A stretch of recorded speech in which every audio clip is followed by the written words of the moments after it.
Hi, welcome back to Brooksy's Bass Corner and my Essential Bass Album series, looking back at albums that in my view are essential listening for any bass player. It might be an album that sold millions of copies worldwide and thrust the bassist onto megastardom, or it might be an album that didn't sell particularly well, but cut a niche for a particular bassist to propel the band or artist onto greater things. Or it might just be a great album in terms of the bass performance.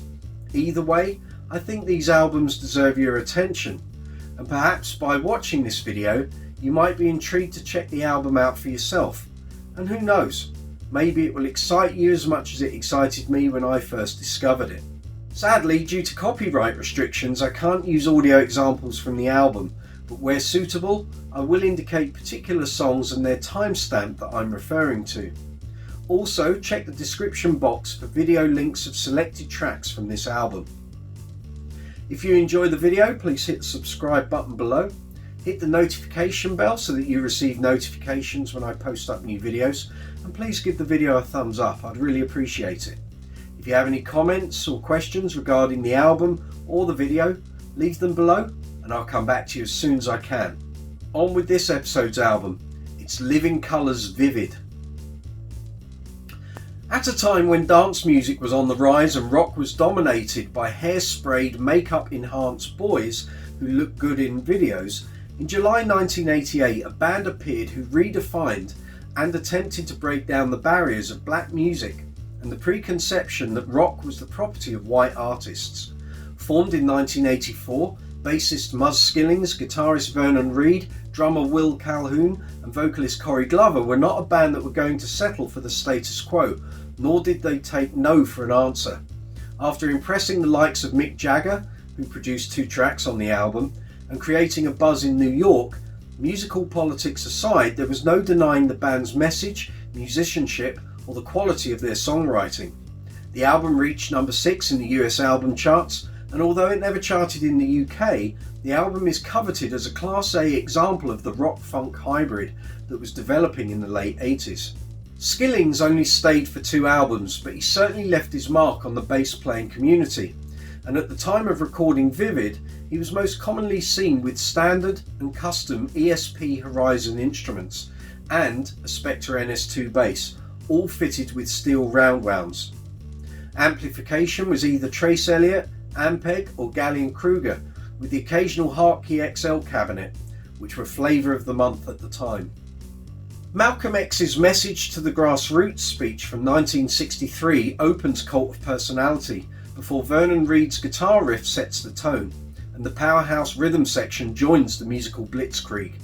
Glover offers a vocal filled with soul and anger, spitting the lyrics out, comparable to an iron fist in a velvet glove.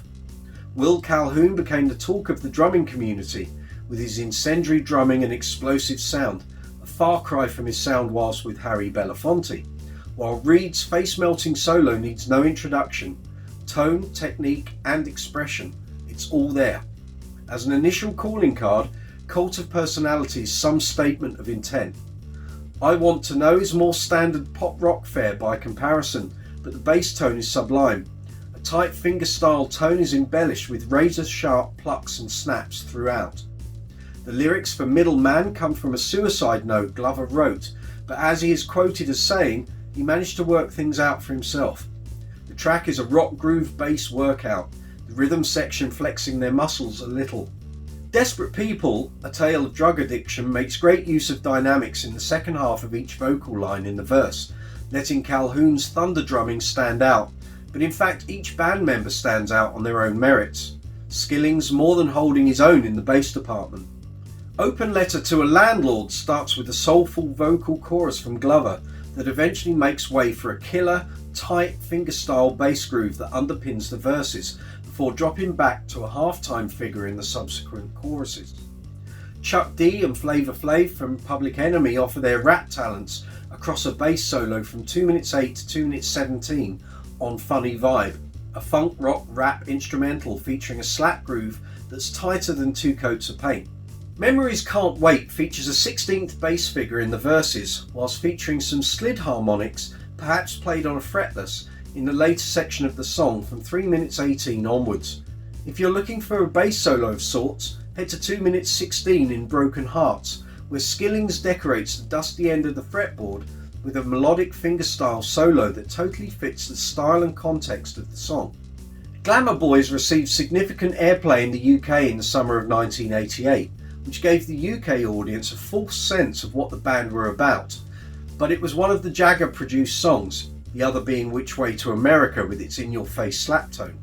And with that sort of association, it's no surprise the radio stations started to take notice.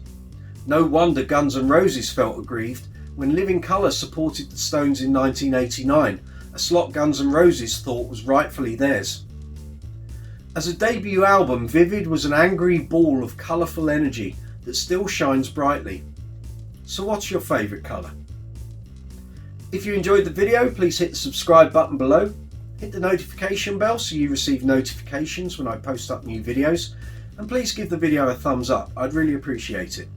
If you have any comments regarding the album or the video, leave them below and I'll come back to you as soon as I can. Look forward to seeing you here again on Brooksy's Bass Corner.